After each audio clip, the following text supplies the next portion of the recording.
Beautiful. Let's kick it off. G'day, everyone. Welcome to a virtual whiskey tasting here at the Oak Barrel. Here in the... We haven't actually come up with a name for this room. I did actually thought it was going to be called the Tequila Den for a few years because we were going to run our tequila tastings here. And then just before lockdown last year, Joey was going to do his wine vertical tastings here. So he was going through a few hands, but I guess it's our warehouse studio. Now, there's a few lights, a few cameras and that sort of thing.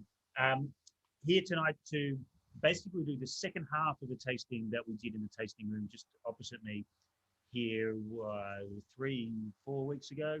Yep. Yeah, quite recently. One of the last tastings we did here, of course, with the Colonel E.H. Teo range, finishing in a bit of a hero in terms of the 18-year-old marriage, which we're going to get through tonight. So basically, we had a bit of demand after that tasting for people who had joined our virtual tastings throughout last year that maybe couldn't get to the Oak Barrel all the time to do this tasting in the virtually. So you yelled and we have answered. And so here we are to go through some whiskies. And we've sent out a bunch of packs around Australia, and they did go all over. A few went to Perth. There's a couple in Queensland, a few in other parts of New South Wales as well. So people will be watching in from in the Zoom room. We're also live on the Facebook and YouTube. So feel free to ask your questions anyway. We'll come and answer them as we go through. But my name is Scott Fitzsimons, and I am the whiskey buyer and educator here at the Oak Barrel. And I'm very lucky to have to my right, probably to your left, to my left of yours as you're watching me, G from Fine Drinks Movement and South Trade. Mate, have you been? It's been all of about 3 weeks since I've had a drink with you. I know, right? And it already feels too long. It's been, I don't know, a little bit of a hectic few weeks, but something that, I'm really excited to be back here with E.H. Taylor. And of course, it's always a great occasion to sit alongside you and drink some whiskey, man. Yeah, it's always an occasion, that's for sure. We always make sure it's an occasion. A quick g'day to some of the people who are in the room. I saw Michael Leyland was on the chat there, so g'day there. I'm going to be looking at my phone to try and figure this out.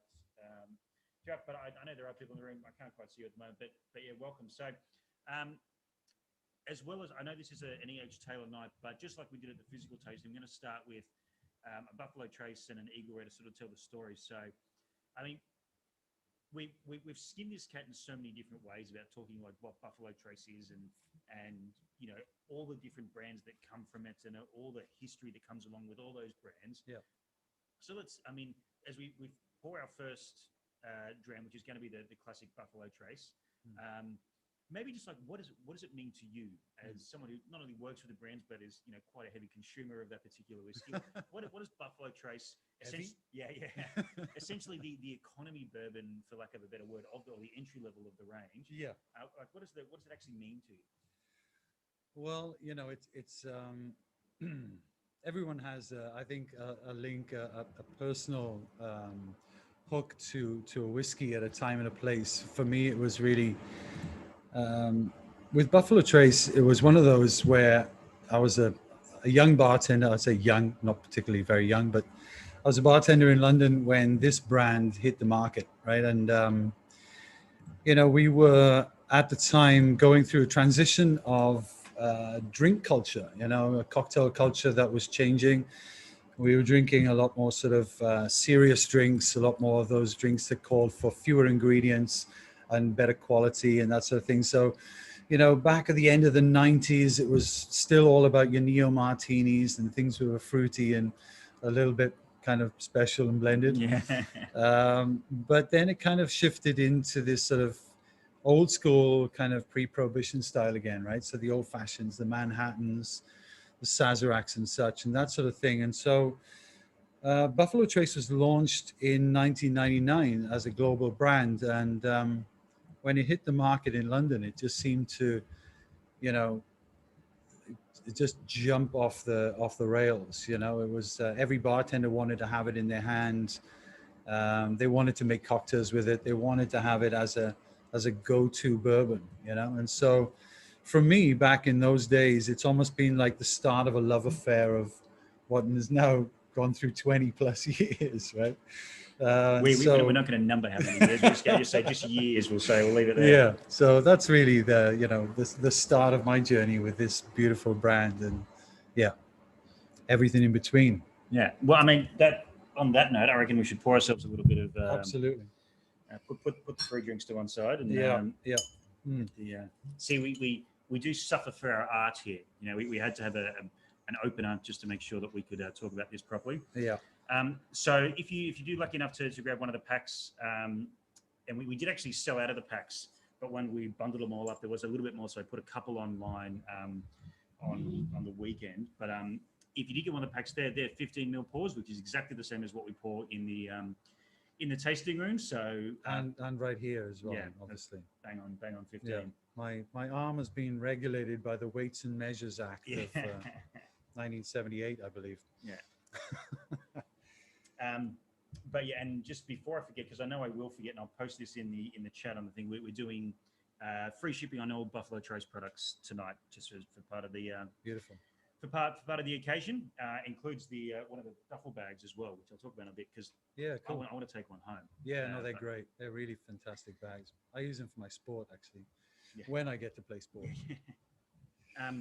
So I mean, Buffalo Trace, it is such an iconic bourbon, and you know, I think it actually it's almost too successful for its own good in some instances where it's lumbered as just a throwaway bourbon because it is so ubiquitous with the category, but it is such a great drinker, and there's a lot going on here. Yeah. And this is a classic example. And I was having this conversation about Jameson in a different entity last night, just because it's on the cheaper end of the scale.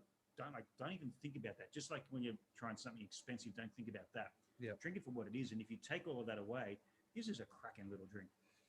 Absolutely, and I confirm that it's really about what's in the glass, and it's the quality, it's the liquid. The guys at Buffalo Trace, when they launched this product, it was really all about selecting a flavor that came out of a certain length of aging of their spirit, right? Because we know about mash bills and creating a very few amount of recipes, but what happens then, of course, is the magic in terms of the aging. And for a whiskey to sit down in Kentucky for 8 to 10 years, it's a phenomenal amount of time, which is always developing that character, flavor.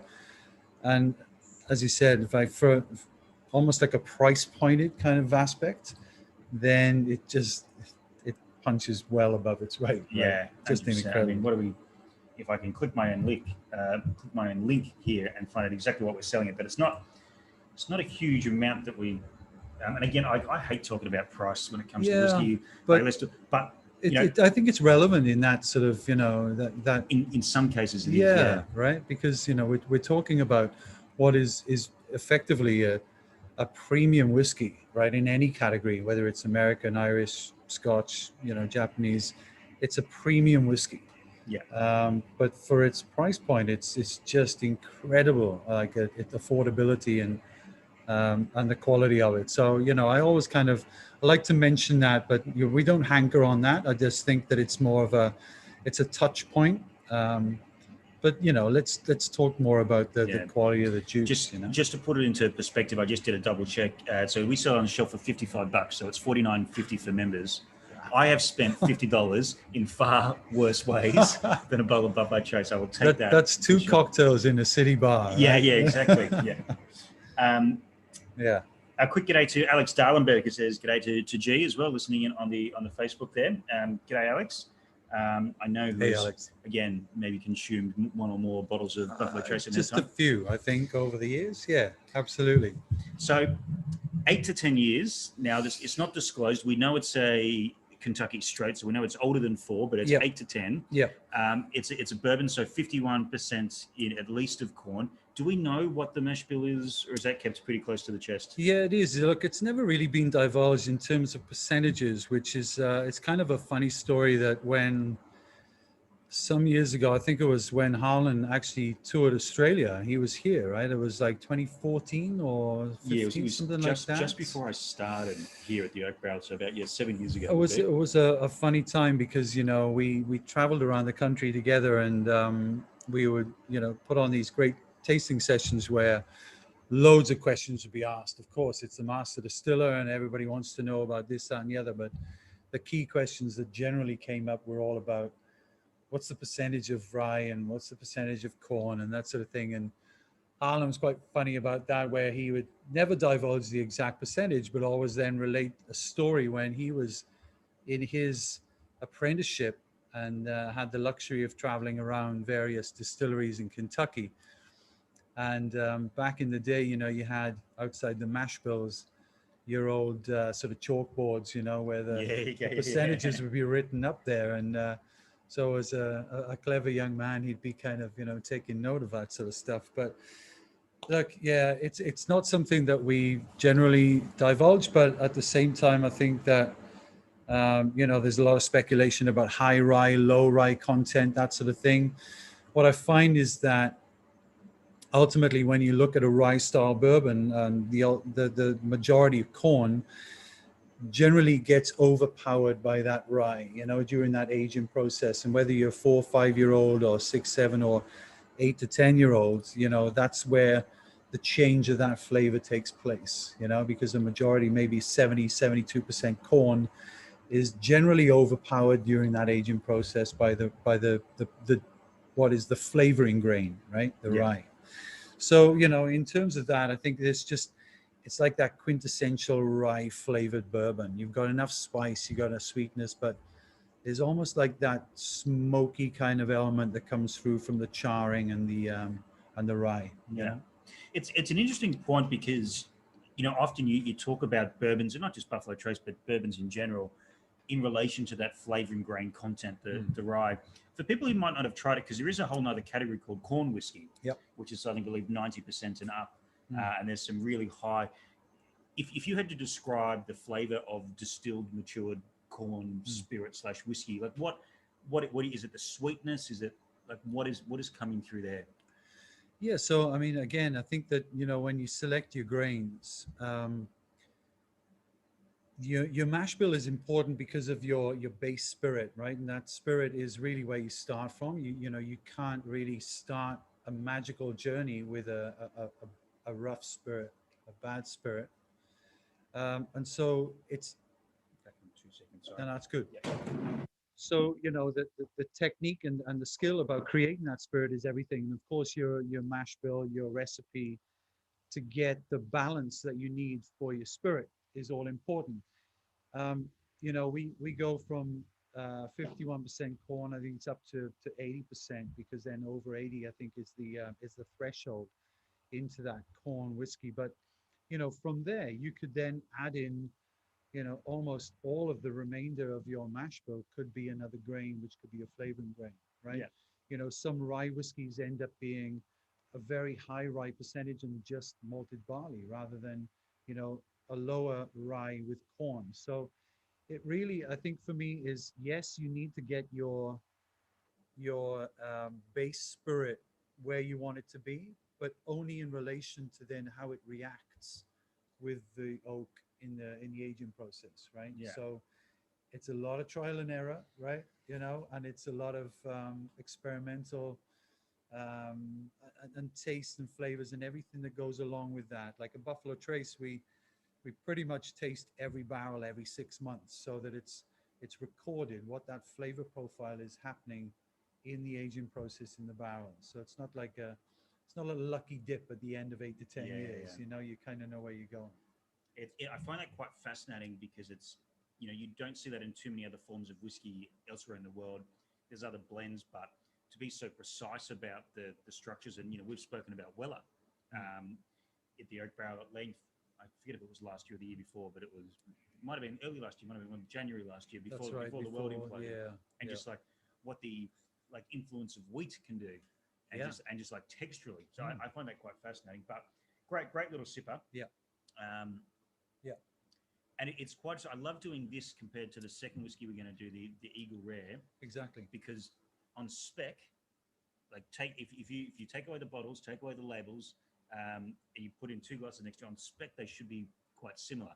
But they're completely different. Absolutely. And that's a great kind of segue into, the whole importance of barrel selection and of aging, right? Because, we're selecting the same barrels from the same warehouse on the same floors. And that's really, an important factor to kind of understand in terms of aging, when you look at the overall picture of a bourbon distillery, and especially here at Buffalo Trace, where we have warehouses that date back to, you know, the early 1800s, and have that kind of variation, right, in what they produce in their flavor and the aging process. So, you know, fortunately, I've been able to visit a few times there, and we've selected barrels that can be side by side, and you know that when you taste them, there's so much variation that kind of blows your mind a little bit.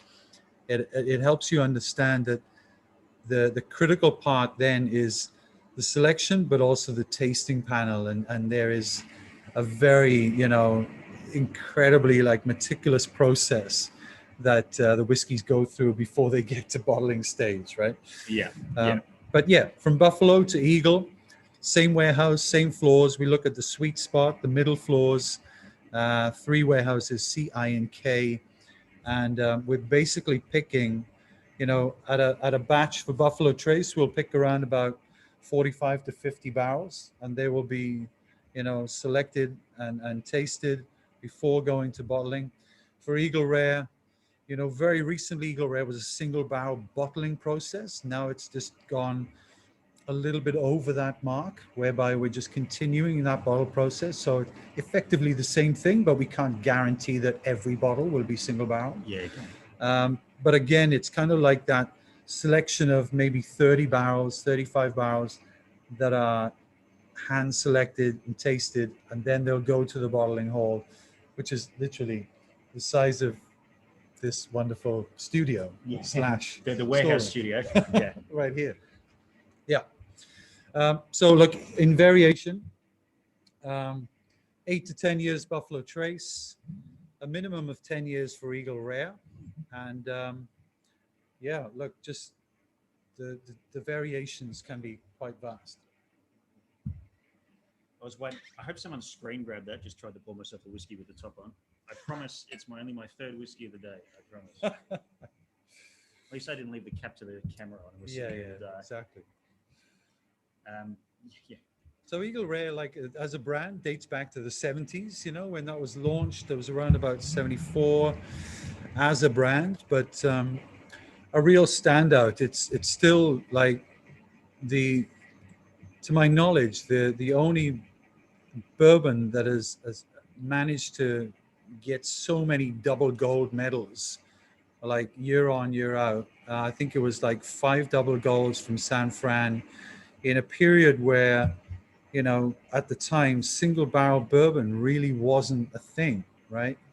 Um, and you know, we've got all that history to lay on El Matili, and of course the idea of releasing a single barrel bourbon came around from Blanton's, you know, back in was it 1984, I think, was the very first commercially marketed single barrel bourbon. So not that long ago, really. Yeah. Not certainly in my lifetime. Yeah.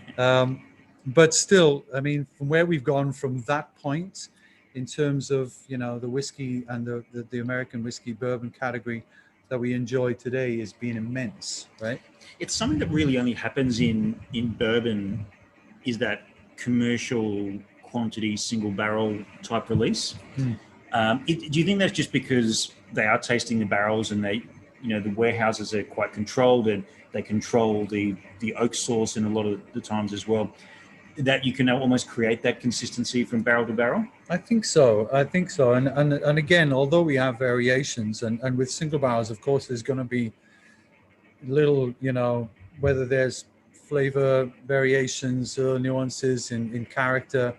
That's the beauty of single barrels across the board through whiskey. But yeah, look, with the regulations that were put in place to have those kind of, you know, structures, if you like, in for bourbon, then of course we create somewhat a bit of a more solid framework. But within that, there's still a lot of experimental, you know, variation and a playground to be enjoyed. Harlan Wheatley, for sure, is one of those master distillers, of certainly that I've met, that loves the experiment, loves the idea of what's next, pushing boundaries and looking at what bourbon can be outside of the category, Yeah. which is exciting. Um, I have done this before, doing the Buffalo and the Eagle Rare side by side. So Yeah. this is not a surprise, but want to reiterate that yes, these are very different. And just even on the nose, before I tried it, Yeah. there's like a, for lack of a better word, almost like a stately richness. Mm. Even though That's good. I like that. arguably they could be the same age. These two bottles, we're not quite sure. Like Yeah. it could be that could be pushing up to 10, and this could be bang Yeah. on 10. Yeah.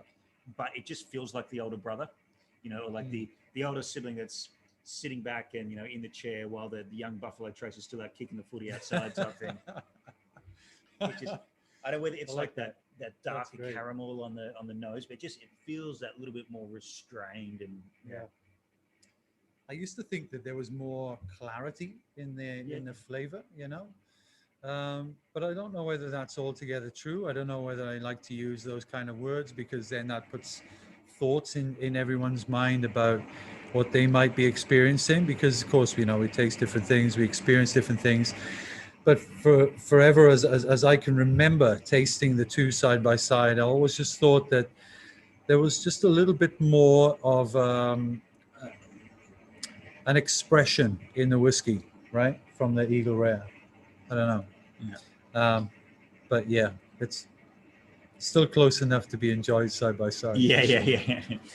Quick g'day to Melanie, who joined us for the physical event. He's finished swimming to now join us for the things. I think he's watching on the Facebook, so g'day to him there. Hi, but mate. I was about to say something, and it's completely As if he's been swimming. Yeah, he's not swimming in bourbon.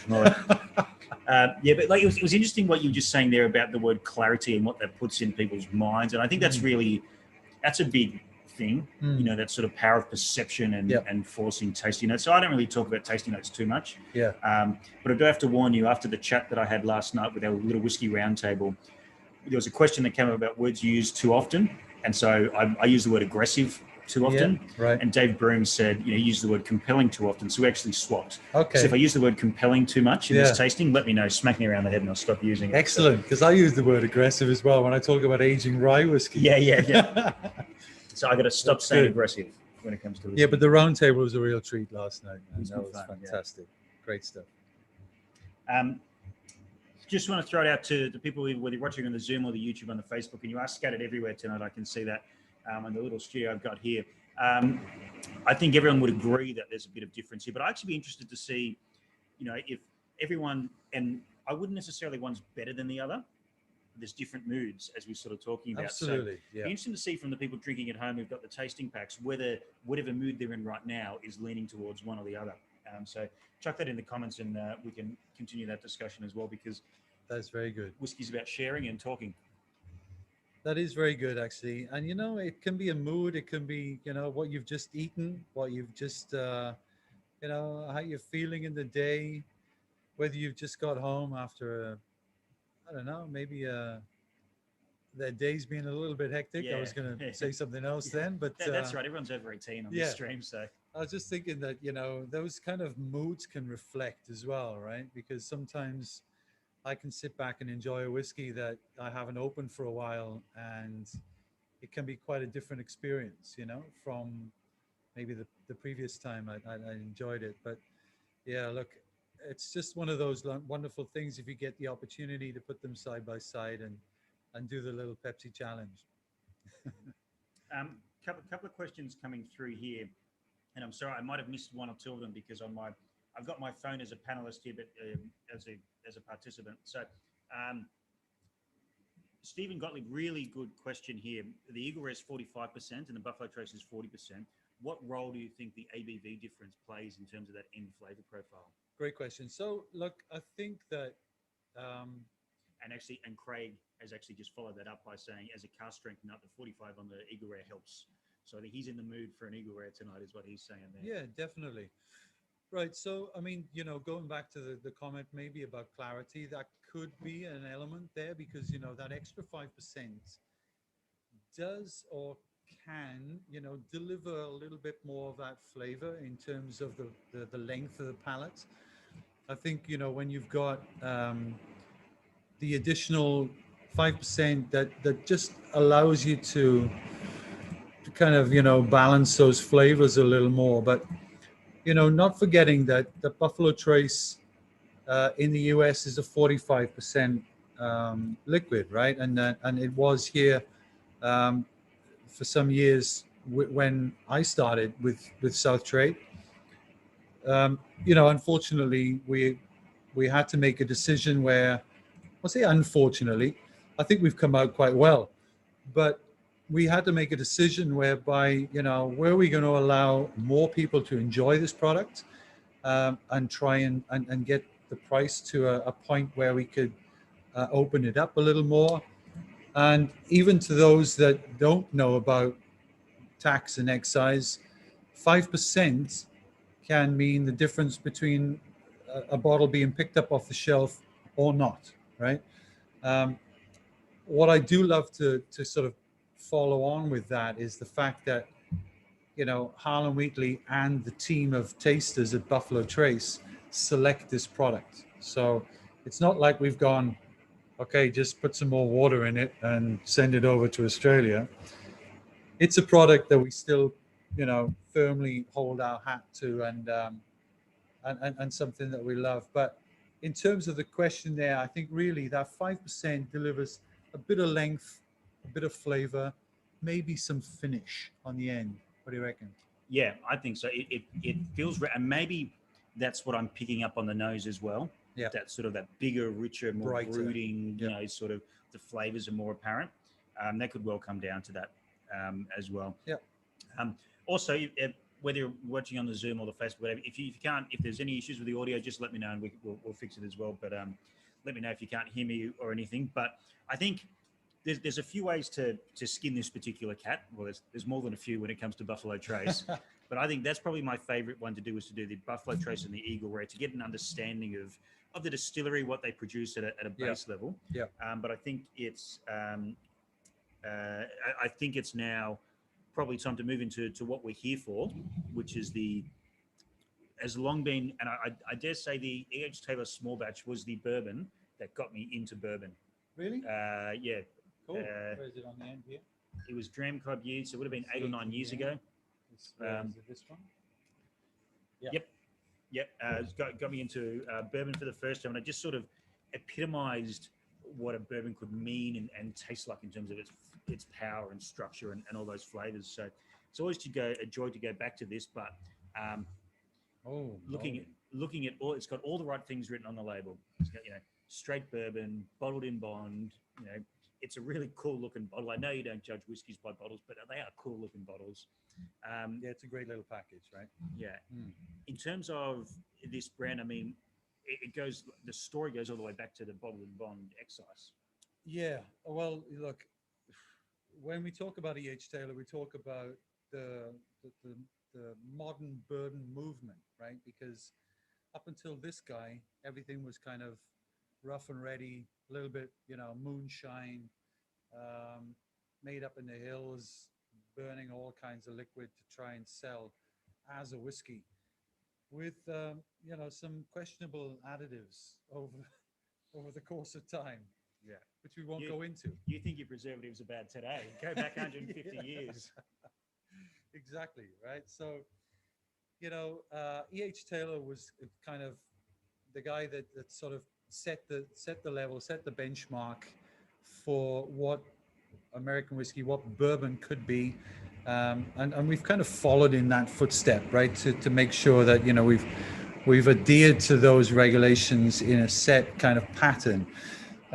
E.H. Taylor, being the aristocrat, the pioneer that he was, put into place a lot of different techniques, and not only production, but also just the style of whiskey that he felt was needed to be created to then be to have its longevity, to stand the test of time.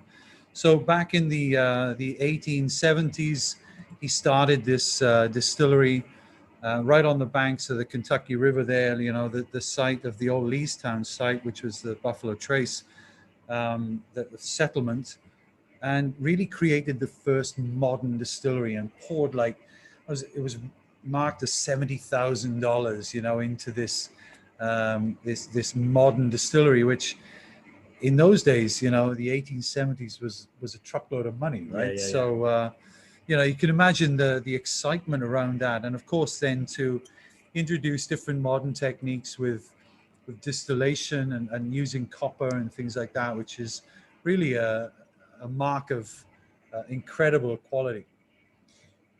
Want to say a quick g'day as we're jumping into the age tales for the first one to Dave Frayne, who's just knocked off work at Perth, so he's just joined the live stream.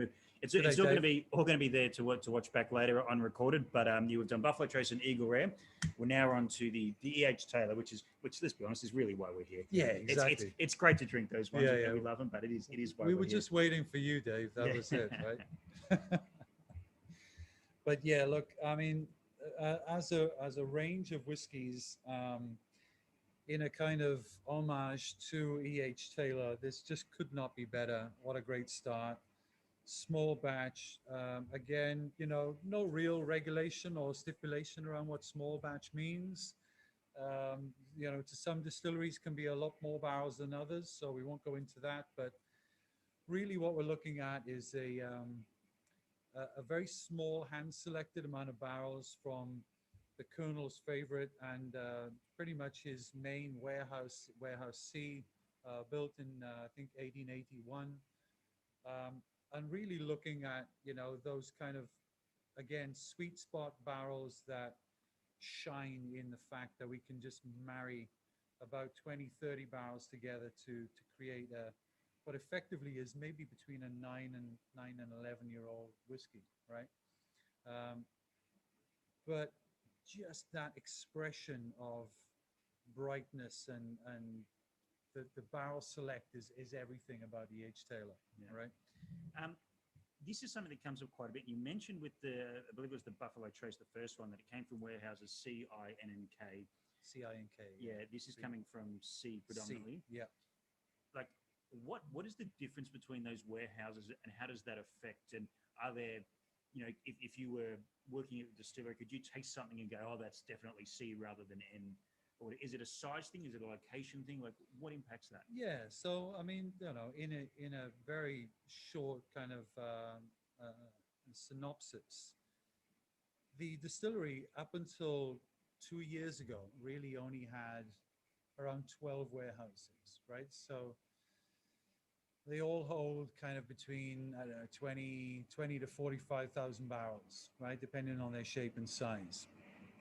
But because of their build through the years, they are made of different materials, right? So you've got, brick walls and stone walls and tin roofs and slate roofs and all that kind of stuff. And so basically what we're looking at there is a variation in temperature, humidity, and airflow, right? Where they're positioned, how they're positioned, because, one thing this guy recognized back in the 1870s, 1880s, was that in Kentucky, when whiskey stops aging, like stops breathing, as they say in Kentucky, I love that, breathing in and out of a barrel, the temperatures drop below 7 degrees centigrade, right? So it's gone too cold for it to continue to breathe.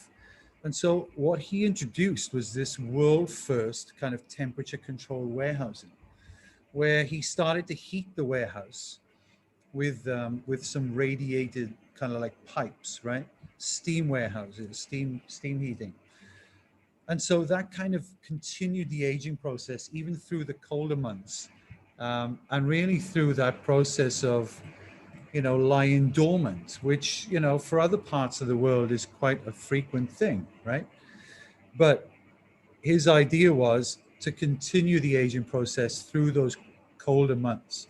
So we're not talking about like ramping up temperature here. We're just about raising it above those kind of 7 or 8 degrees so that we continue that process. But that's a very early, significant kind of recognition, right? And then what we have is the ability to then continue that process so that we can monitor the whiskey, through its aging period.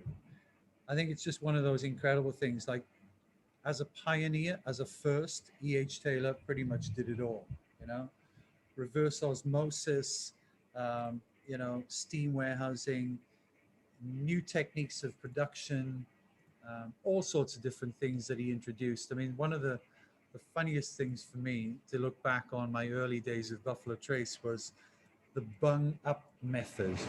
Have you ever heard of that? The Bung Up Method.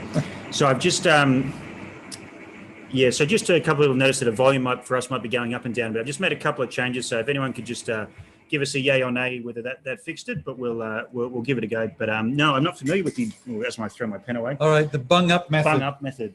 I'll get it. That's fine. So we're very professional operation here, I assure yeah, you. yeah, absolutely. So this is something that I learned very early on when I got across the brand. It was a story that was told. So that, of course, in at Buffalo Trace, when we fill our barrels, we lay them down in their rick houses, and so when they eventually come to a stop at their point of aging, the bung needs to be on the top, right? Yeah, okay. So years ago, they would be rolled into a rick, and there would be, so the bung is the weakest part of the barrel, right? So there'd be leakages and bursting barrels over the years and all that kind of stuff. And they actually used to employ kids to climb through like the ricks, right? Yeah, okay. To check for leaks. Yeah? Can't do that anymore. It's No. not PC.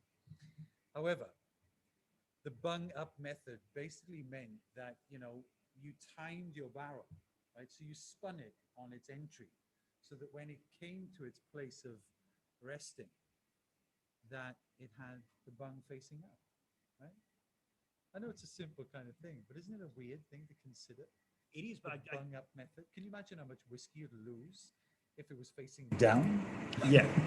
I guess there's like an element of, back in those days, it made much more sense for it to be that way. And so that's not because of any real reason, but that's just the way that it was done. Well, it's just incredible because, we don't normally talk about those kind of things because E.H. Taylor is noted for a lot of different amazing pioneering feats. I just love the bung up method. That's a nice little kind of, sideline that we never chat about. Yeah. All right. Okay. Small batch. Sorry, I'm moving these things around on the thing. That's right, yeah. Thank you to everyone with those comments just on there. I've tried to fix now. Hopefully we're a little bit louder. If there's anything that you missed for whatever reason, just let us know and we can repeat that. JB, thank you. JB, thank you for your question on the Facebook. I'm actually going to save that question until we get to the single barrel. But while you're going through what you think on this one, I want to just quickly throw to Joel Bradbury, who says, going from the other two, you immediately get a bit more richness on this, more caramel and butterscotch on the nose. And I think you're dead right there. But there's an element also of like the Eagle Rest still had that illusion of richness for me. Like this shows more complexity on the nose, but it's not as immediate as the Eagle Rare was for me. And that's just my personal opinion. But I mean, what do you think? Yeah, I just think that there's more complexity, but there's an infinite balance that happens in the E.H. Taylor.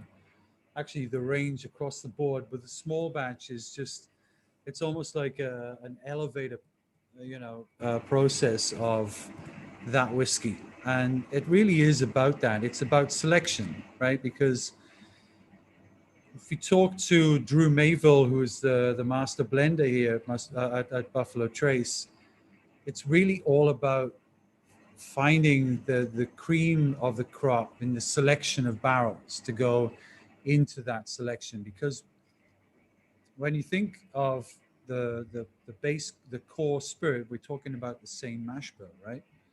So, Buffalo Trace, Eagle Rare, E.H. Taylor, it's the same recipe going into the barrels at the same alcoholic proof, right? So 62.5% inside the barrel.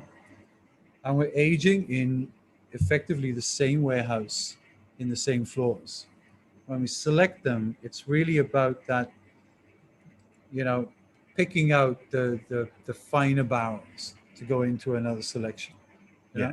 So it's so much more of a hands-on selection, albeit all of this goes through that process, there's an even more elevated selection on the E.H. Taylor, if that makes sense. Yeah, I think so, and it's being echoed by a few of the chats here.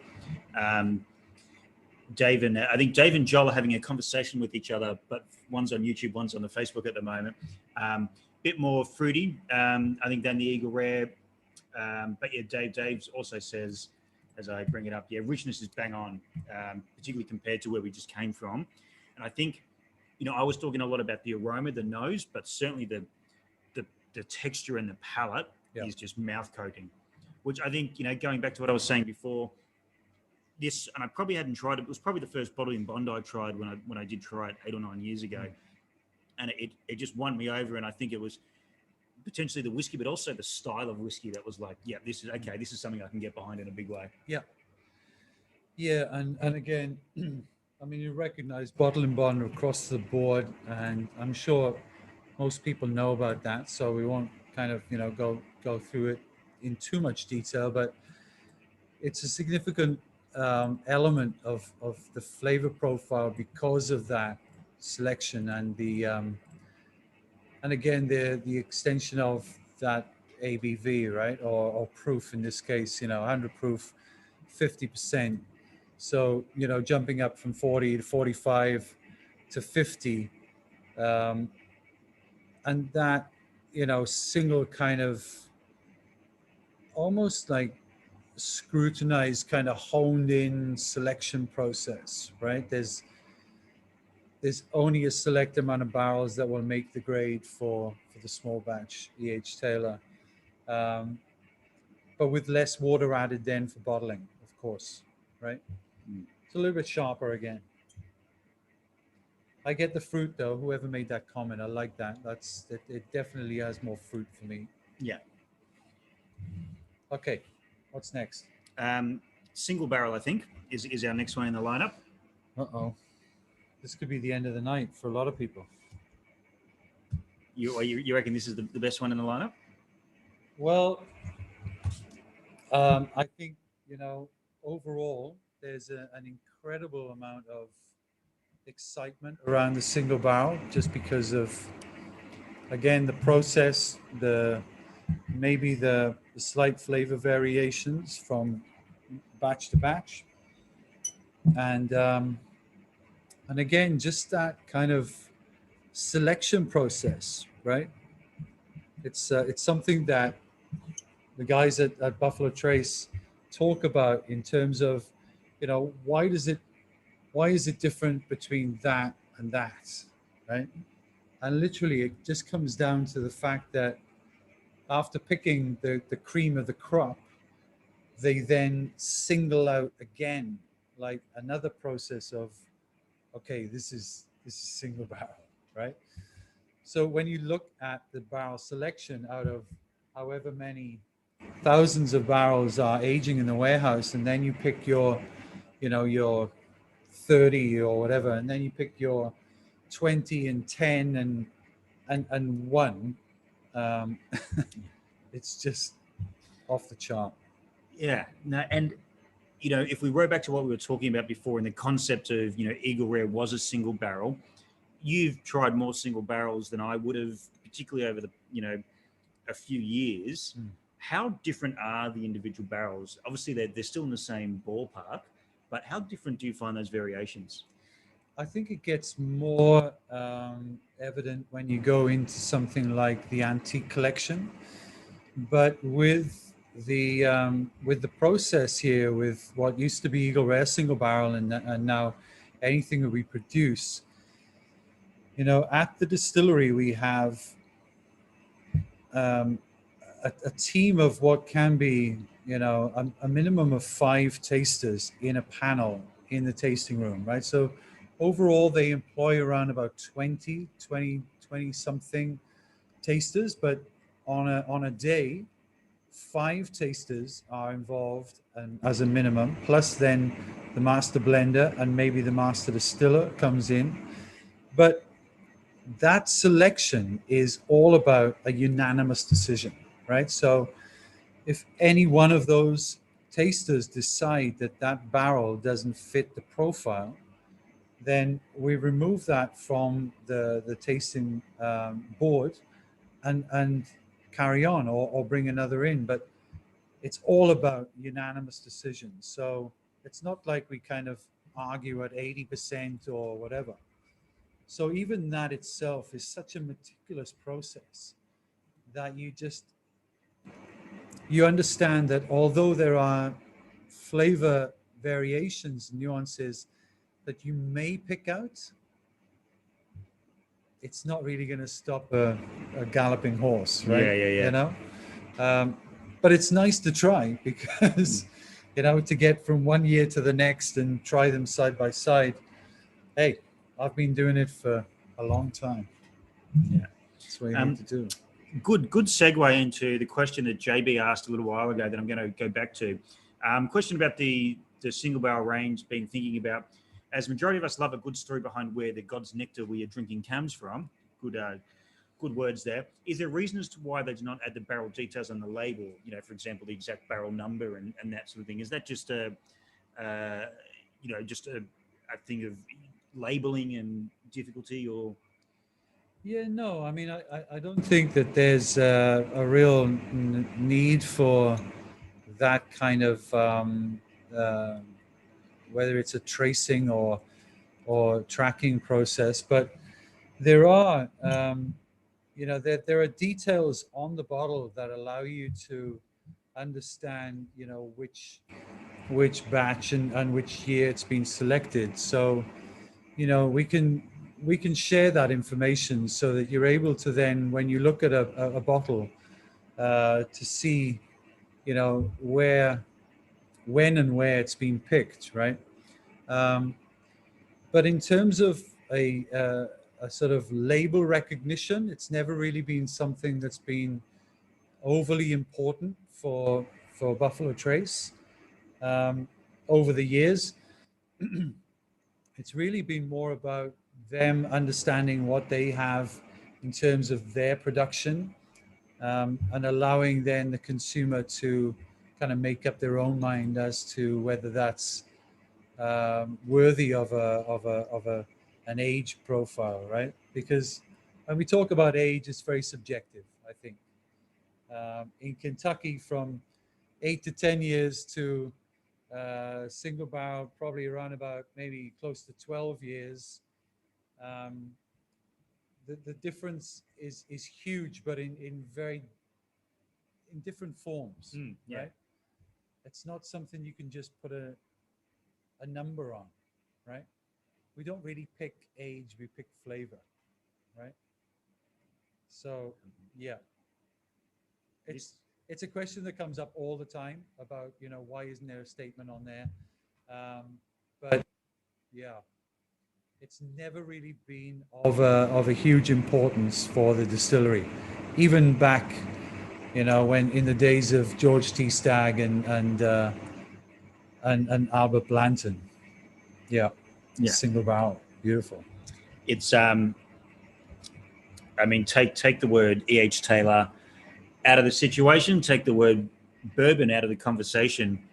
This is a whiskey that is right up there globally in terms of what it is. I just like incredible, right? And if there's something it has that the small batch, or something has a little bit more of than the small batch, I think it's elegance for me. There's a lot of conversations about the mouthfeel and just like the richness came up a few times in the chat there, but just the sheer elegance of this whiskey.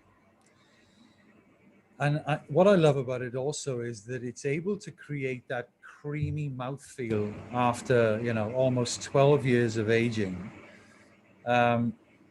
in which time that what you'd perceive to be a very kind of oak driven, woody, maybe sometime a little overpowering in that sort of sense, but it's just perfectly balanced, and it still has the fruit, the stone fruit. It's got a bit of cacao and a bit of chocolate. I'm definitely getting that chocolate. Yeah, the chocolate and cacao really comes through in that, and it's just that it's an opulence, right? And I like that. I think that you've just touched on that, Scott. Very good word. Really nice. That elegance, the opulence of that style of whiskey just really shines in that release. Just perfect. Still bottled in bond as well, 50%, 100 proof. So just, wow, punching above its weight. The guys, they understand about bottled in bond, right? Because sometimes that can be misconstrued as bonded warehousing and all that kind of stuff. Yeah. I think, well, just maybe very quickly, it was, as you touched on, it was a law brought in to basically ensure that it was for consumers, to ensure what they were getting was genuine bourbon and treated the right way. So it's, bottled at 100 proof or 50% as by ABV, so we do it in Australia. Minimum of 4 years, and from one distilling season. Now that's a bit interesting because that doesn't happen so it's one distilling season is 6 months. There's two seasons a year. Yeah, January to June and July to December. Yeah, 2 seasons in a year. But yeah, I think the interesting thing around that is the fact that, we talk about bonded warehousing, and basically a bonded warehouse is where you put spirit before it's paid tax, right? But for this idea was more about having the control of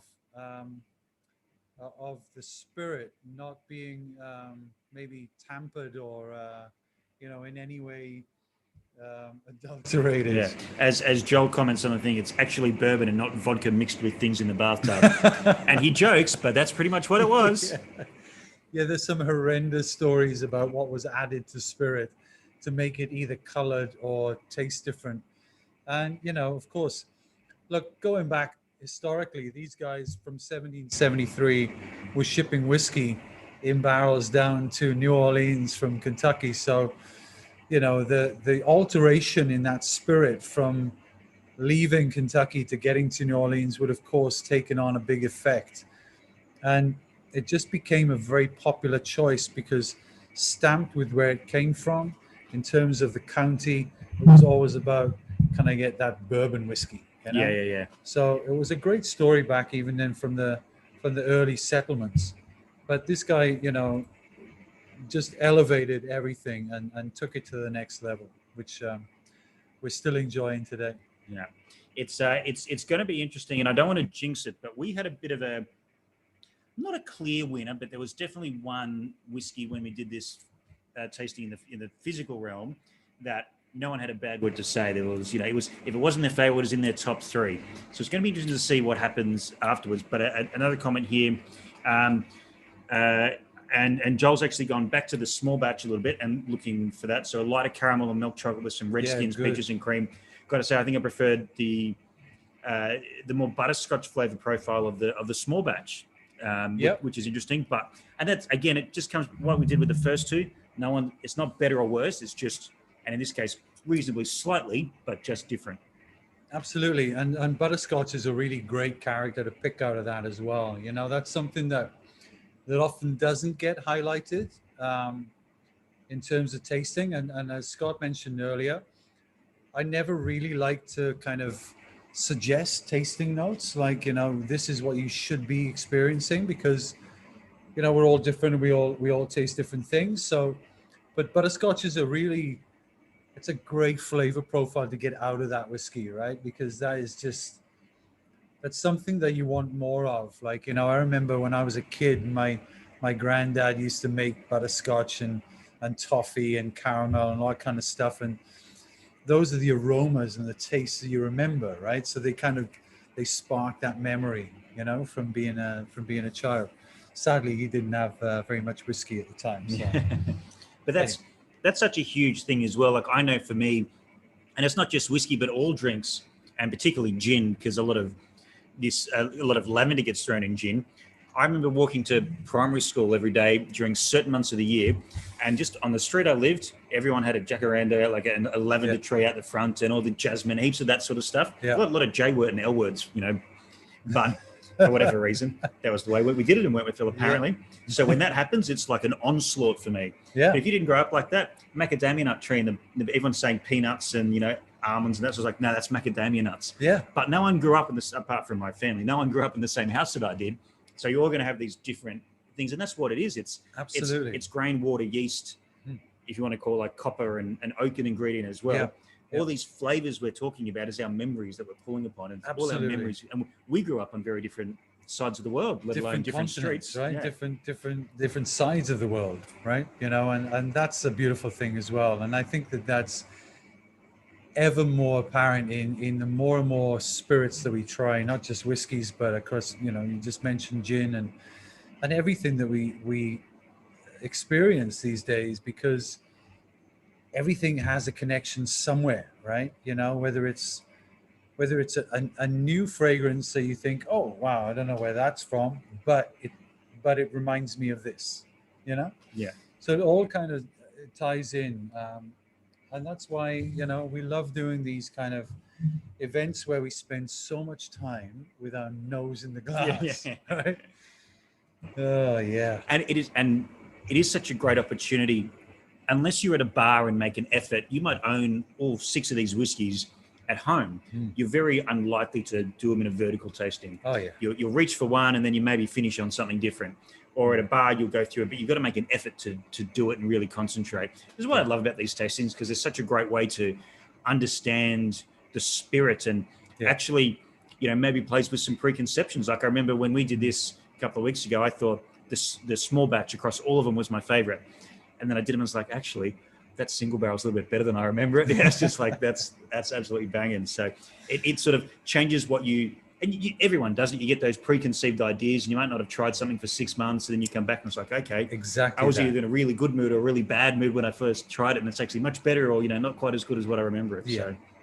So I couldn't agree more. It's 100% true. And even from taste to taste, sometimes, you know, you pick something up, you have a nose and a taste, put it down, you have a chat, and then you go back to it. And I think a couple of guys have picked that up as well on the panel there, on the feedback, is that, you know, picking up different nuances and flavors, and that's what it's all about, right? That's why we love tasting spirit, right? You know, it's a journey. It's definitely an experience each and every time. I know that sounds a bit corny, but hey, that's what happens, right? a little bit. Well, it's all made from corn, so, you know. Oh, there it was. There you go. I've up-corned you.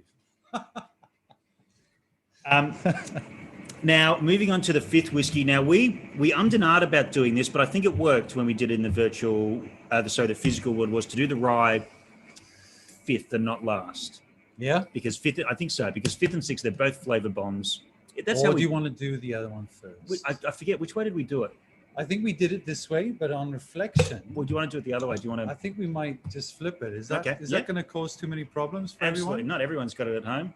No? Yeah. I mean, and I guarantee, I know our whiskey drinkers here at the Oak Barrel, they've been very patient. They haven't opened anything yet. They haven't even yet.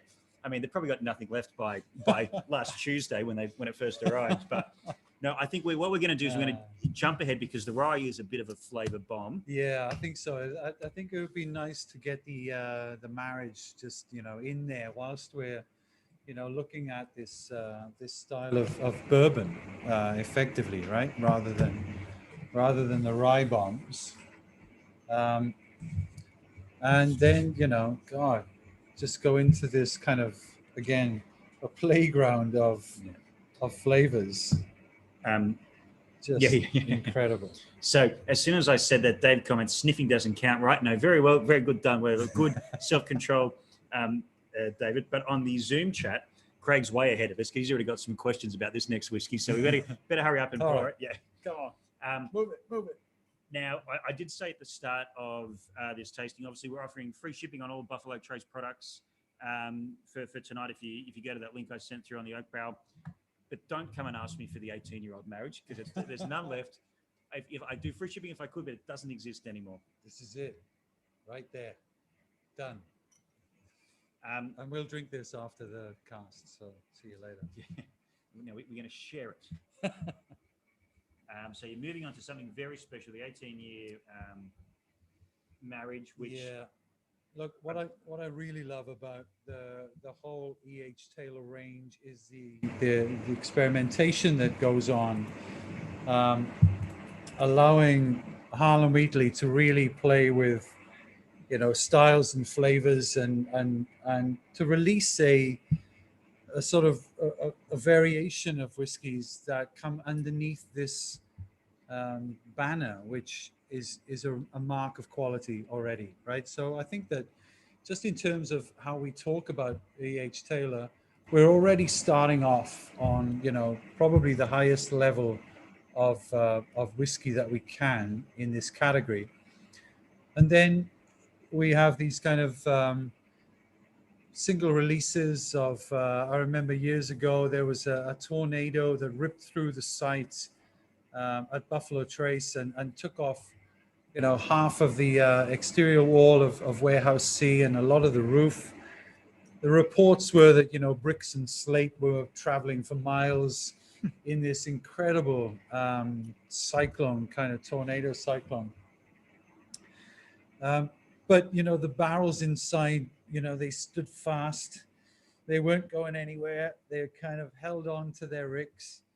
But when it came to repairing the warehouse and then actually tasting the barrels that were under that enormous kind of, barometric pressure, it was a completely different flavor profile. So they actually released an E.H. Taylor tornado release.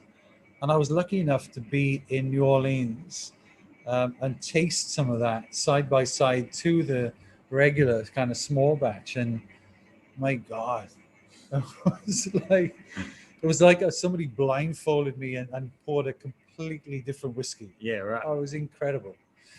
So, we've got all that to think about as well. But the 18-year marriage, for those guys that don't know, this is really, again, another experiment to look at how our 3 mash bills of bourbon, rye mash 1, right? Rye mash number 2 that creates some amazing whiskey like El Matili and Ancient Age. We don't have that here, but there's other brands in rye mash number 2. And then our wheated mash, which basically is our foundation for everything wheated we create, from the Weller range to Pappy Van Winkle, and all our wheated bourbons. So the 3 mash bills have been aged individually for 18 years. And then those barrels have been selected to come together as a marriage for the 18-year, basically 3 whiskey marriage, right? Yeah. I just think it's kind of bonkers, really. Like it's insane. It is what it insane, is. It's right? like, considering what 18-year-old whiskey barrels, what those barrels Right. could have been, and could have been sold at. We know what certain Yeah. 4-figure whiskeys that do appear. Yeah. To actually go, we're going to tear it all down and put into this Frankenstein of an E.H. Taylor. It's insane, but Frankenstein, I like that. Yeah. It really is as well, right? Yeah. You're looking for the boats. Yeah, exactly. Yeah, definitely. But yeah, I mean, I guess that again, it's about experimentation. Harlan is a great advocate for that, not only with certain releases in smaller formats from the experimental range, but on the actual distillery as well, having a warehouse that is set up just to purely monitor things that could be an influence in how we make whiskey, right? So soil conditions and humidity and wood and all kinds of elements that we can't control, but how we monitor what the effects are on the final product. So it's real testament for Harlan Wheatley to take on the reign of just not only a master distiller, but only the 6th master distiller really since like the Civil War, right? Which is an incredible thing. But in the same vein as the H. Taylors and the Stags and the Blantons, just those pioneers, the guys that really want to push boundaries. Incredible. So the comments are coming through thick and fast on this one, as to be expected. And someone just actually sent me a photo, but without too much context. And just before I release that photo, I want to get some context on that. But firstly, Chris asks, he's very happy with free shipping on the 18-year-old. Mate, if you can make one appear, I'll happily sell it to you and pay the shipping myself. He's obviously got a large outbound motorboat Yeah. that he's willing to sail the seven seas. Yeah, exactly. A couple of good ones in here, but on the Facebook chat, John, I think this is a really good point because I thought exactly the same thing. So on the nose, I can't believe the lack of oak. And 18 years in these warehouses, you do get in certain bourbons from various parts of not even America, but even in Kentucky, 4 years is too long sometimes. More of the Redskins that you got on the single barrel, like more pronounced. Yep.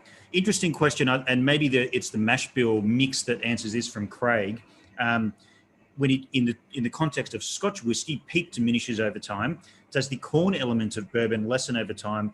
He's picking up a lot more rye on the 18 than he did on some of the others. Is that something? Is that like a barrel conditioning, or is it just the fact that there's a few different mash bills mixed in here? I think and again, that's it's really clever to pick that out because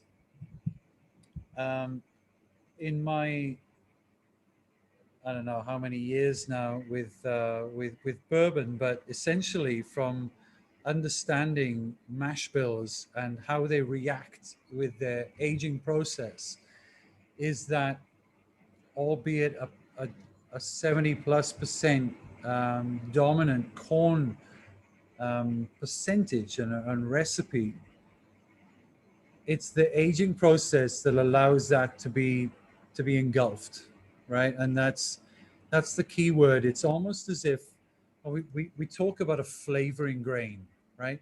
And you should consider that corn would be the flavoring grain. It's double the percentage, if not more, of the next grain. But because we put rye in there, the rye acts as that kind of envelope over the corn over a period of time. Now, at 4 years, it's not as evident. At 6 years, it's not as evident. It is more so, obviously, because you've got that period. But after 8 and 10 and 12 and 15 and certainly 18 years, there is a rye flavor that is more dominant, that comes through that kind of almost toasted rye bread. You can almost... This is like, as soon as you said the toasty note there, Yeah. 100% that's in here. You can put it on your hands and smell it. It's like a rye bakery kind of smell, which comes from that grain, and albeit in small percentages, just over that course of time, tends to overpower and engulf the corn. So it's a great pick. It's a great question, and essentially that's what happens during the aging process in those climates, right? It's not altogether the same when you go other parts of the world, of course, right? Yeah. Just in context of the photo I was just sent via email. Obviously, there's a bit of wild weather going on in America at the moment, and the Kentucky River is actually flooding. Yeah. And a quick Google search, bursting its banks. Yeah, it's actually getting very, very close. Yeah. In fact, one might say it's at the door of the Buffalo Trace warehouses at the moment. So, yeah.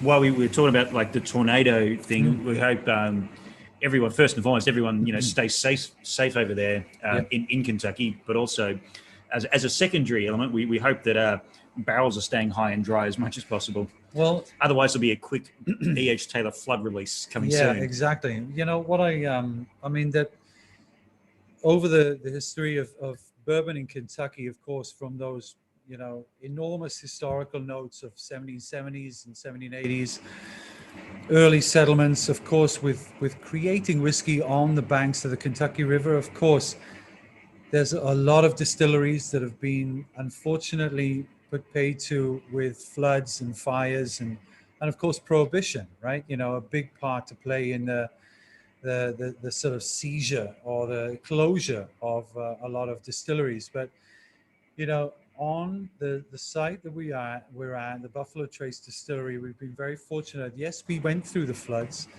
but having Albert Blanton at the helm back in the 30s was an incredible feat, because that gentleman was able to basically put the distillery back on its feet in a matter of months, which is an incredible, just not only from the adversity, but also then to continue the production of whiskey right through that time.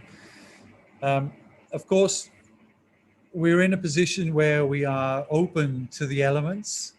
What I will say, and what's the encouraging thing about Buffalo Trace at the moment, is that we are maybe 2.5 years into that expansion plan and that program that's been going on, that involves around about one and a half, maybe about $1.2 billion US, building new warehouses, new fermentation tanks, or extending those, new cooking towers,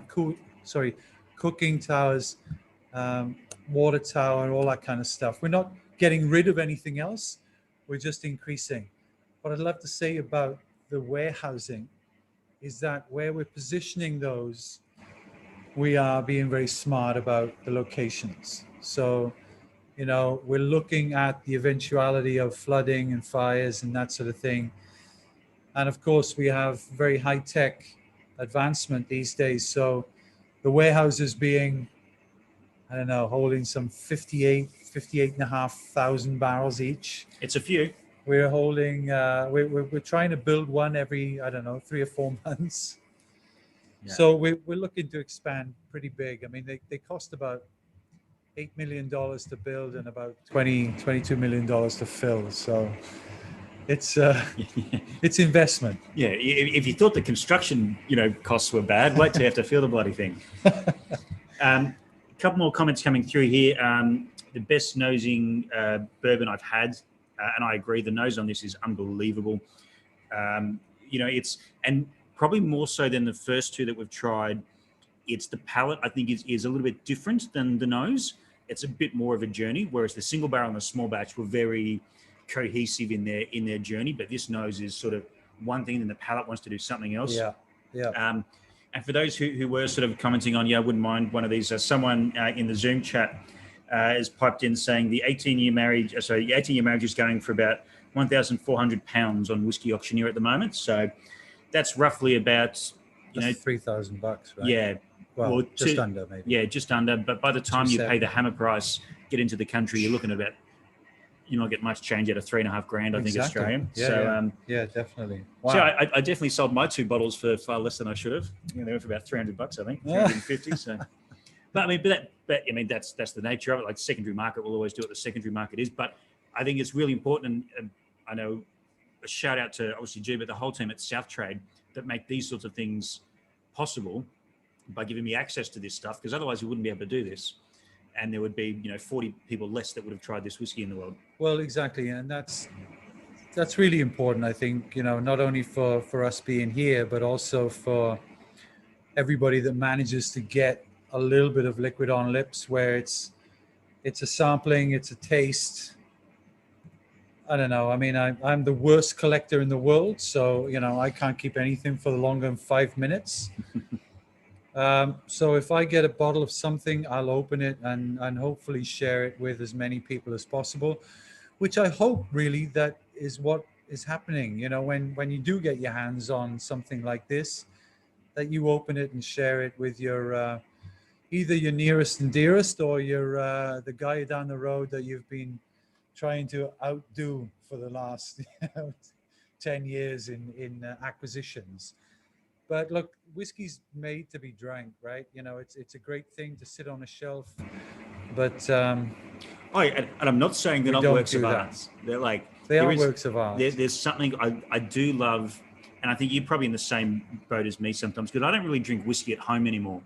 So I've stopped really trying to buy whiskey that I don't have an open date for. Yeah. There's an occasion maybe buy something, but I'm in a lucky position as well. I get to do a lot of this. Of course. But it was I physically couldn't drink the amount of whiskey I was buying. So there was kind of like a nice living artwork that you could rearrange. Absolutely. Yeah. But yeah, and it does become that, right? And I know that there's probably a lot of guys on the call and that will watch this, and also we've been in contact with over the years that have a specific bottle that they will just, they might buy two if they can, and they'll drink one, they'll put one away, and a lot of wine collectors do that as well, right? You might put it away for 5 or so years and oh, let's try that again in I think some time, the art is almost then that anticipation. Yeah. I can see it there. I'm waiting for that wedding, that firstborn, that, when Parramatta win the flag type thing, that you know what it's going to be when it's like I've got more chance of getting married and having a child than I do think Parramatta winning a flag, but that's a separate podcast. We'll get into that later. Yeah. That's a more colonial. Yeah, it's colloquial sort of scenario. It's a much sadder podcast as well. This is far happier. All right. Unbelievable whiskey. You guys can take your time with it. I'm sure you have at home. How you would possibly not finish 15 mils of this in the one sitting, I have no idea. Incredible. But just a great chance to sit back and try a whiskey that for many of us we'll never get to try again. Yeah, absolutely. And I don't suggest that anybody add any water to anything, right? Because we're on that cusp of 50%, so we should be okay.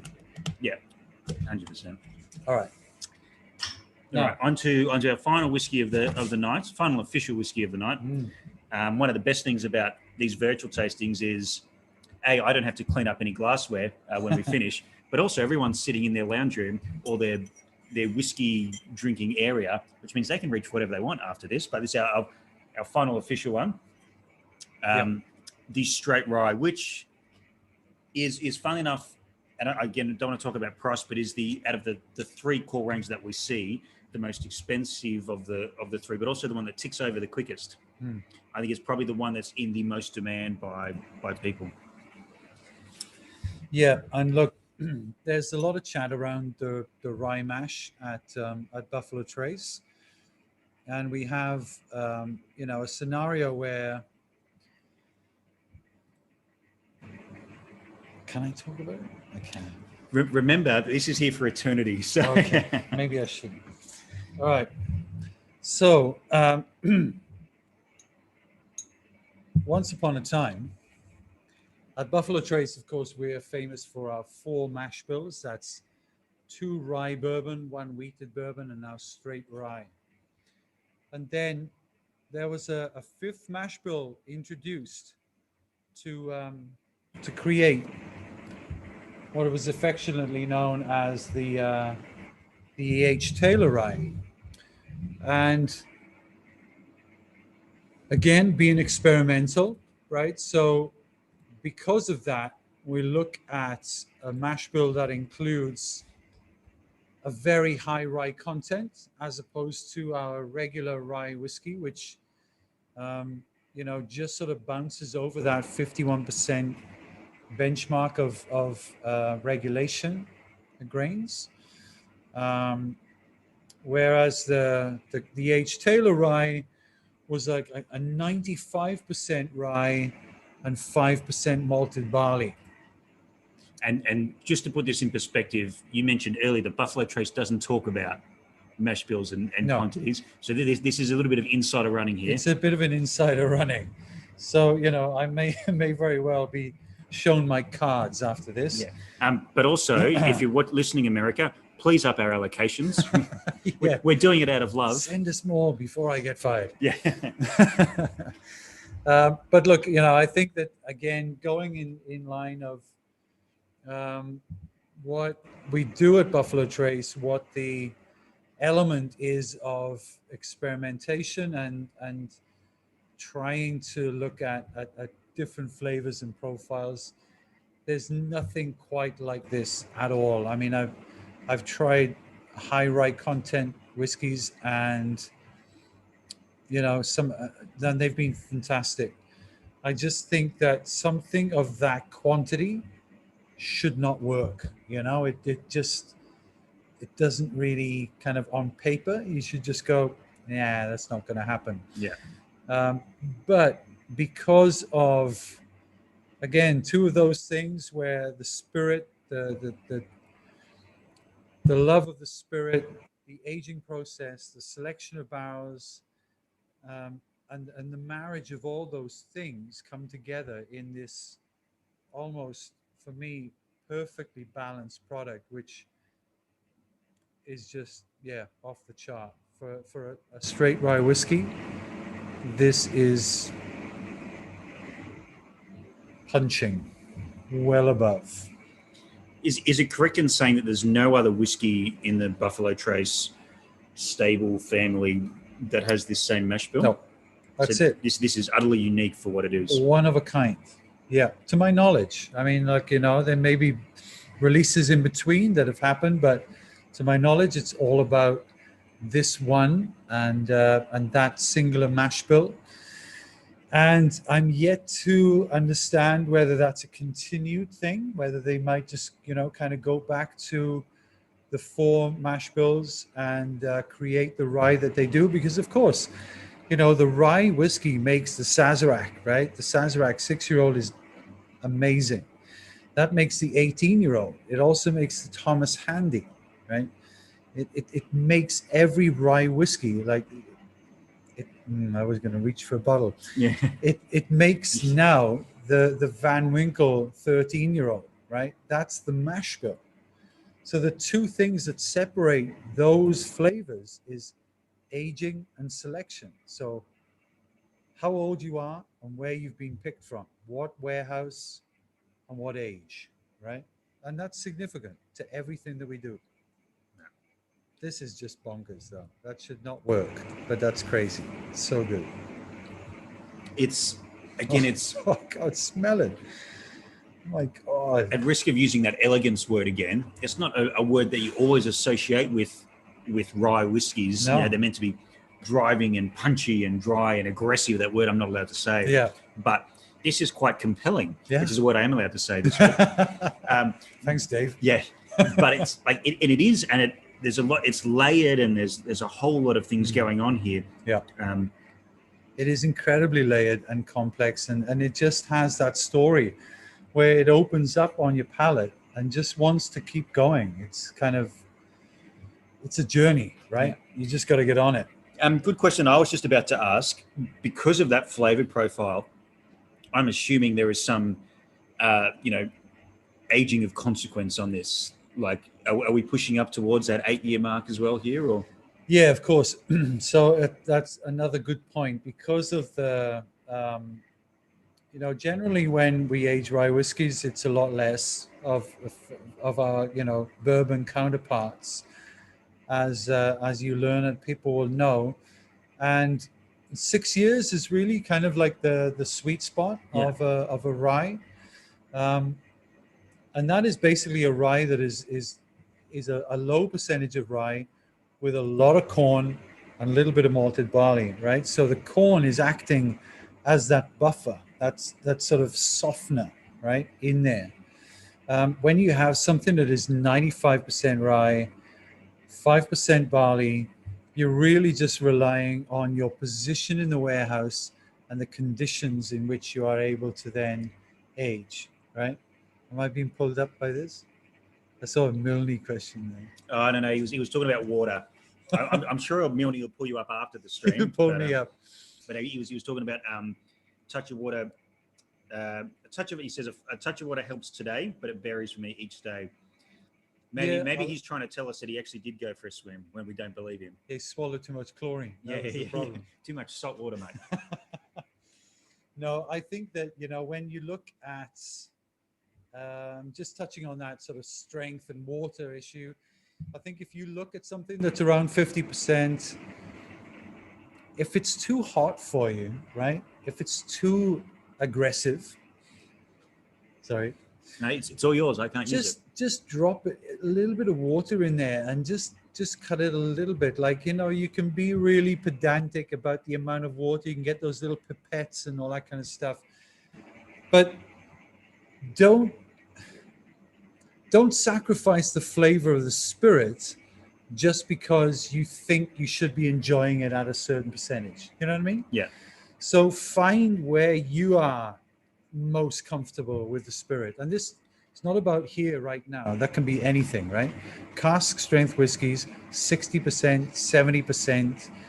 You know, if you're not enjoying it at its strength, open it up, right? And that should be a rule of thumb. But going back to the flavor of the straight rye, it just has an abundance of flavor in there. And honestly, if you do drop a little bit of water in there, it's like this kind of, you know, one of those time lapse videos of a flower going, you know. Yeah, no, It's a I know beautiful exactly thing. what you mean. Yeah, that's crazy.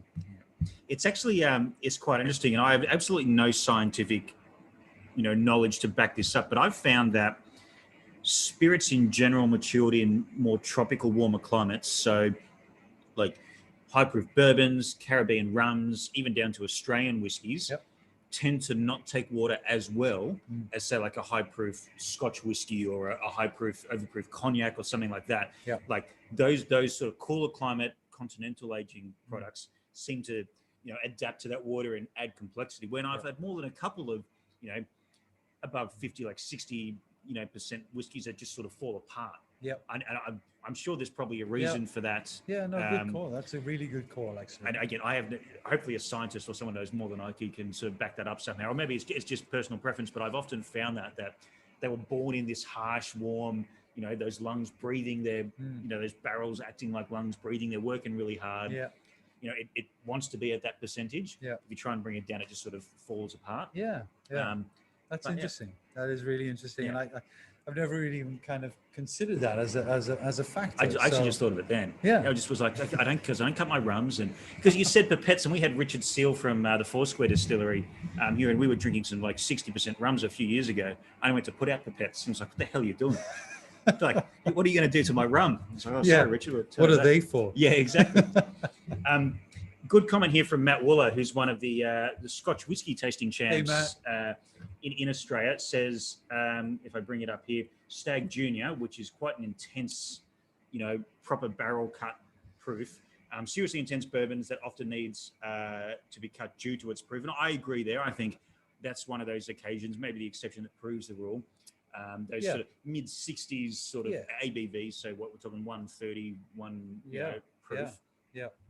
Definitely see it there, but so I don't think I've had an E.H. Taylor that has been better with what in my experience. Well, that's the thing, right? And I think that it's something that you consider. I think that as they're at 100 proof or 50% ABV, I think initially anyway, you should try them on their own, as you should with most, whether it's cask strength or whatever whiskeys that you enjoy, try them on their own. All I was suggesting is maybe like if you find that there's a little bit too much heat, you could potentially drop a little bit of water into this to open it out. Going to Matt's point, I think for Stag Junior, things that are uncut, unfiltered, otherwise known as we, talk about whiskeys being cask strength, I think that's when you get into the element of, okay, am I allowing the true flavor of the spirit to open up on my palate? If you're not, then of course, a little bit of water will add to that and will, again, tell a different story. So thanks for the comment, Matt. That's from a learned fella, right? Yeah, there. he knows what he's talking about. Look, we've officially just ticked over the 1.5 hour mark. I asked you for an hour and you really? Give me, so thank you for your time. I think if people probably need to start peeling off and have dinner and do all that thing that normal people do. Kia in the Zoom chat here says, thank you for sharing this sensational whiskeys with us. Really appreciate it. So pass that one on there. I did mention at the start that we're doing free shipping. I've seen a few orders come through on all the Buffalo Trace. There's something as well that's a little bit special there. It's a bundle pack that the South Trade team have put together for us with the Colonel E.H. Taylor small batch, the Buffalo Trace, the standard, and also one of these duffel bags, which I thought was cool. And then I saw them in the flesh and they're really cool. And I've got about 10 left to sell, I think. I really want one, but one of the golden rules about working at a bottle store is don't take all the good stuff for yourself and let customers go. But they are great, actually. They're a really solid bag and they fit so much in there. I was amazed by how much I can get in there. I can get at least 6 bottles in there. Yeah, yeah. and still walk out of the office. Yeah, yeah. 666 undetected. E.H. Taylor, because I reckon you get about 8 Buffalo Trace bottles in there. 8 Buffalo Trace, maybe, yeah. So I wanted to show that off because it's quite hard to show them Yeah. via text and by talking to people on the phone. So Yeah, absolutely. they're really cool if you want to grab them. But thank you everyone for joining us tonight and being part of this. We obviously, this was the part 2 essentially of the Taylor tasting. It was always on the cards, but it was certainly the demand made us do it. Moving forward, we're hoping to have tastings done concurrently. So we have people in the room. They've got a box that arrived today full of some new mics and stuff. So next time I see you, be wearing a little lapel mic. I didn't go for the Madonna mics. I thought you looked good at Madonna mic, but we'll go the lapels. It's been an absolute pleasure coming through. Chris did that order last week. The duffel bag is great. Need to do a combo. Or maybe good point. Maybe we can put a few more bucks and do an Eagle Red one as well, because he's already got the one. He wants the Eagle Red to get. I think Chris wants a second duffel bag is what he's trying to hint at there. Yeah. He's got a few more things, but I've only got a handful of them. Thank you to Dave on the YouTube, to Matt, to Joel, to everyone who joined in the various chats. Yeah, okay. The Eagle Red 10 and the E.H. Taylor Rye. Now that's a serious bundle. Thank you for everyone in the Zoom chat as well. All the comments. We really appreciate it. We will see you back either in the flesh or in this tasting. But I think for me, one of the really special things was we had this tasting with something really rare and really special, and we've now been able to offer it to people from all over the country. Absolutely. Yeah. And we should have been doing it years ago. We took a global pandemic to whip us into gear. Well, but yeah, we got there. exactly, right. But yeah, all credit to you as well, mate, and to champion that kind of idea and movement. From in terms of a national audience and everything you do, like, we couldn't be happier. This is a pleasure for me. Obviously, to sit next to you and drink whiskey is always a happy day. But look, I'll just extend my thanks to everybody joining us, and of course, being on the journey of Buffalo Trace and E.H. Taylor, but also great whiskey. So thanks everyone. I really appreciate your time. Yeah. Without you guys being passionate about these brands, I don't get to exist, and she doesn't get to exist. And we quite like these jobs. We don't want to have to work real jobs. So thank you very much. Awesome. I'm going to kill off the social media stream now, but we will see you when we see you. And thanks again. We really do appreciate it.